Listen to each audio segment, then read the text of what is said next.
This is Fresh Air. I'm Terry Gross. So, how's your anxiety level been? My guest, Dan Harris, has been trying to help people quiet their anxiety and panic during the pandemic with meditation and mindfulness techniques. He's been hosting a daily meditation online with different leaders in the mindfulness community, and he hosts a podcast twice a week where he interviews various meditation teachers as well as researchers who study the neurological. C'est pas beau ça, ces petits pois-là germés? Hein? Harris doesn't pass himself off as a guru. He's actually a newsman, a correspondent for ABC News, and host of the weekend edition of Good Morning America.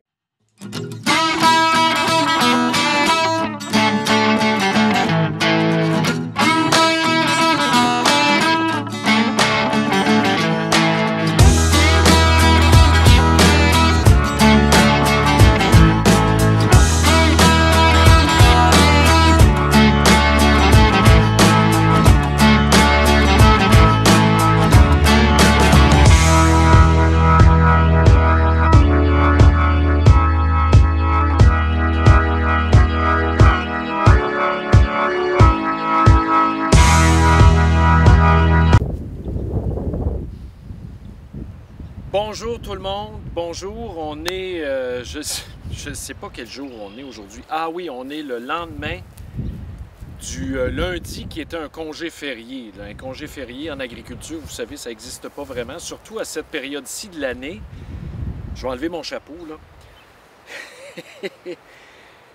L'année dernière, au mois de mai, on avait eu 26 jours de pluie. Puis on n'avait pas pu planter avant le mois de juin. Là. Puis les gars ici, puis les filles ne pouvaient pas sortir pour l'épandage du fumier avant juin. C'était l'enfer. Les fosses à fumier débordaient et tout ça. Là.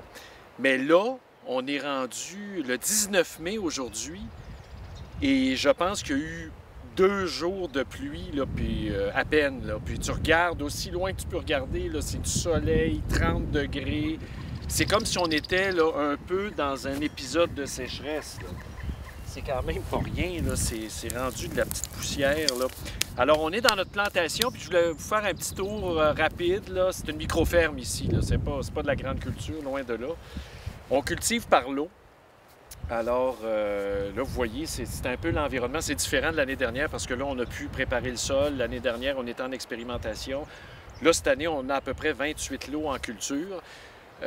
Puis on vise 2 buts là-dedans, l'autosuffisance, puis un marché spécialisé là, de produits non alimentaires, le louffa, la gourde et tout ça.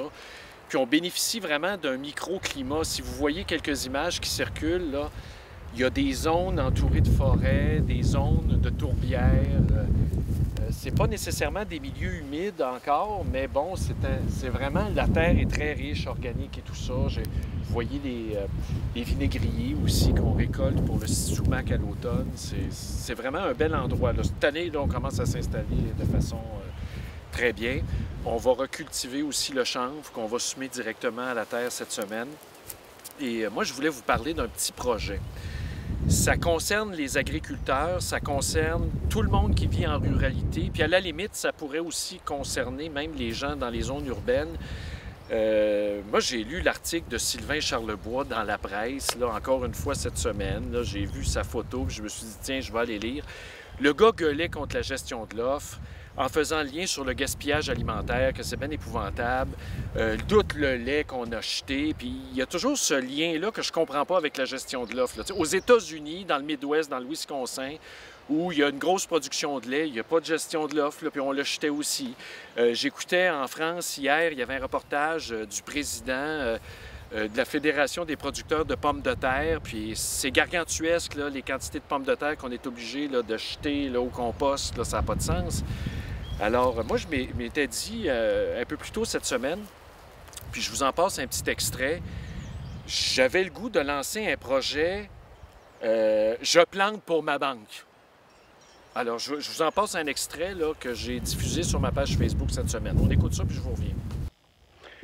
Oh, le 16 mai, bonjour tout le monde. Alors, je commence un nouveau projet dont je vais vous parler à quelques reprises au cours des prochains mois. Je vous montre ici cette section-là.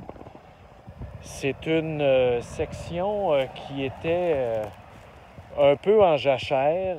Il y avait ce qu'on appelle de la broche brush, je sais pas, des pousses d'arbres là, qui sortaient un peu partout. Alors, c'est assez hostile comme coin pour faire de la culture parce que n'ayant pas de tracteur mécanisé, là, de gros tracteurs, bien, je ne peux pas arracher les souches vraiment. Là, c'est des souches à l'infini. Là. Puis c'est très souterrain, cette affaire-là. Vous allez me dire, ouais, mais des souches puis des racines, c'est toujours souterrain. Oui, je sais ça, mais ça communique là, entre les plants. Là, c'est une espèce d'arbre envahissant. Là, ça doit être... D'après moi, je regarde ça, là, ça doit être l'érable du Manitoba, là, l'érable à giguère. En tout cas, il y en a partout. Fait que là, on coupe ça au roll-sol. Puis cette parcelle-là ici que vous voyez, je vais la nettoyer. Vous allez voir l'évolution du dossier, comme dirait l'autre. Et ça va être ma contribution à la Banque alimentaire La Bouffe additionnelle qui œuvre dans le Haut-Saint-Laurent. Alors, c'est mon petit projet personnel. Je plante pour ma banque. Alors, ça va être des pommes de terre, principalement. Ça se conserve longtemps. C'est toujours en demande. Alors, ici, il devrait peut-être avoir, là, pour la Banque alimentaire, dans ce lot-là, peut-être 200 plants, à peu près. Alors voilà, c'était mon petit projet que je démarre aujourd'hui. Alors c'est un peu ça au fond, c'est qu'on demande à tous ceux qui le peuvent, qui ont un terrain assez grand, de cultiver une partie pour leur banque alimentaire. Grosso modo, c'est ça le projet. Nous, ici, c'est le fun, on est en ruralité, il y a de l'espace. Admettons, sur 28 lots, bien, je vais peut-être en prendre un ou deux. Comme là, vous avez vu, c'est des pommes de terre. Il y aura peut-être autre chose éventuellement, on verra. Mon voisin, lui, qui fait de la grande culture pour nourrir son troupeau, c'est différent. Lui, bon, y a-tu le temps? Y a-tu l'organisation pour faire ça? C'est une autre paire de manches. Pour ça, c'est pas un programme, moi, que je mettrais obligatoire, mais je mettrais un incitatif fiscal qui serait le suivant, qui serait une espèce de reconnaissance financière indirecte de l'apport que tu fais à ta banque alimentaire. C'est sûr, tu peux directement demander un reçu d'impôt sur la valeur de ton don en pommes de terre. Admettons, moi, je donne 1500 livres de pommes de terre. Mon coût de production versus ce que j'aurais pu avoir sur le marché. Bon, la Banque alimentaire me fait un reçu fiscal. OK, c'est correct. Il y a cette méthode-là, mais il y a la petite plus-value qui serait intéressante. En agriculture, quand tu es enregistré UPA et tout ça, tu as le droit à un crédit fiscal foncier sur la valeur de tes terres. C'est une bonne exemption. Mais autour de 70 là, je dis n'importe quoi parce que je n'ai pas vérifié les dernières données, mais c'est dans ces proportions-là. Là, vous me corrigerez dans les détails. Alors, moi, je donnerais la partie résiduelle qui nous amènerait à 100 en fonction de ce que tu es prêt à offrir à ta banque alimentaire dans l'année. Ça peut être le fun. Puis ça, tu peux transposer ça dans tous les genres de milieux de ferme. Tu sais, si mon voisin veut le faire puis ça y tente... OK, mais il n'est pas obligé. L'autre a une petite ferme à côté, il le faisait déjà. Bon, tant mieux, il y aura un coup de pouce, là, parce qu'il y a quand même un investissement de base. Là. Il y a du temps et tout ça. Et même, moi, je pense que cet incitatif-là fiscal pourrait être testé dans certaines municipalités. Tu sais, il y avait eu des cas qui étaient sortis dans l'actualité il y a quelques années à Québec et à Drummondville, je crois, où il y avait des gens qui prônaient en zone urbaine, donc en plein milieu d'un quartier résidentiel, de l'agriculture. Alors là, ils commençaient à faire des jardins en façade, puis un peu partout, puis là, ça avait fait des remous au niveau de l'urbanisme. Là, les gens disaient, mais écoutez, moi, là j'investis beaucoup d'engrais dans ma pelouse pour qu'elle soit top-notch, tu sais, comme un terrain de golf. Puis là, à côté, j'ai comme de la permaculture bordélique, là, ça marche pas, là. Alors, tu sais, il y a des changements de mentalité à prôner, mais quand, au niveau de l'urbanisme, il y a des villes qui pourraient peut-être se porter volontaires. Je ne dis pas de forcer à la main, c'est un projet pilote de réflexion sur tout ça. Là. Alors, des villes pourraient se porter volontaires, puis, tout dépendant de la grandeur de ton terrain, il y aurait des projets pilotes, même dans les grandes villes où c'est possible. Puis là, il y aurait une discussion sur l'acceptabilité sociale, parce que là, avec le COVID, tout le monde parle de souveraineté alimentaire, c'est important, il ne faut pas dépendre de l'étranger, on est en crise sanitaire, ça doit nous forcer à réfléchir sur ça, puis l'autosuffisance, c'est donc bien important de manger local, puis bien, peut-être que ça encouragerait aussi une forme d'autosuffisance. Là. Tu sais, quand tu cultives chez toi pour toi ou que tu cultives pour ta banque alimentaire pour nourrir des estomacs qui sont vides, moi, je pense que ça serait un beau projet à essayer. Je dis ça de même, là, je ne suis pas ministre de l'Agriculture, là. Mais ça pourrait faire des petits, ça. Ça pourrait faire des petits, puis c'est un projet qui ne coûte pas cher. Tu sais, l'incitatif fiscal, là, c'est pas beaucoup comparé à tout ce que tu peux combler comme besoin, là. Parce que si le jeune rentre à l'école le matin, puis il a eu accès à des denrées fraîches, puis qu'il a fait lui-même l'apprentissage de l'agriculture, puis ou qu'il a reçu dans un programme d'aide alimentaire, puis il vient voir directement chez le producteur ce que ça implique. Moi, j'en recevrais ici pour voir des jeunes là, qui bénéficieraient de la banque alimentaire, puis je leur dirais, regarde, c'est comme ça que ça marche. En tout cas, je suis peut-être un rêveur, là. Bref, c'était de ça que je voulais vous entretenir. Et là, je vous fais une mise en garde. Ça achève, là. Les campings. Les campings. Les gens veulent aller au camping. Et là, on est mardi. Moi, je sais dans mon fort intérieur que Caroline Proulx, avec qui j'ai eu le bonheur de travailler pendant des années, bien, Caroline va rouvrir les campings. Il va y avoir des conditions. On attend la santé publique, pas l'Institut national de la santé publique. Non, non. On attend la santé publique, donc la direction gouvernementale gérée par M. Arruda, entre autres. Alors là, on attend les normes. Apparemment, les normes sont déjà écrites. Moi, je vous parle pour ma région ici, comme ancien élu et tout ça. Là, dans la MRC, on est 25 000 habitants.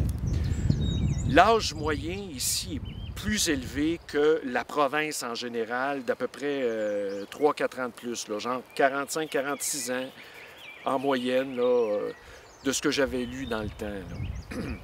Ensuite, au niveau de la santé publique, on a un seul centre hospitalier qui est le Barry Memorial, un hôpital magnifique à Armstown, mais qui a des capacités d'un hôpital de région de 25 000 habitants, on s'entend. Là. Vous êtes conscient de ça.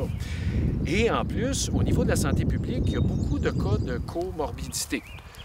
Problèmes de surpoids, problèmes de pauvreté aussi dans certaines régions du Haut-Saint-Laurent. Il y a un taux de pauvreté. On est la deuxième MRC la plus pauvre au Québec, là, après Gaspésie-les-Îles.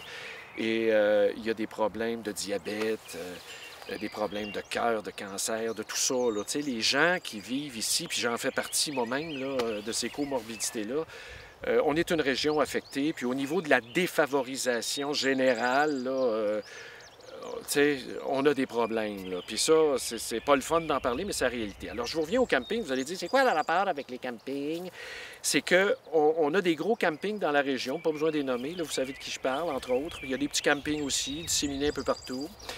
Quand tu as 10 000 personnes dans l'été qui arrivent dans un territoire de 25 000, là, puis que la main-d'œuvre est essentiellement locale, là, puis que là, on le sait, dans certains endroits, là, j'ai pas besoin de vous passer des vidéos, là, je veux dire, on le sait ici, là.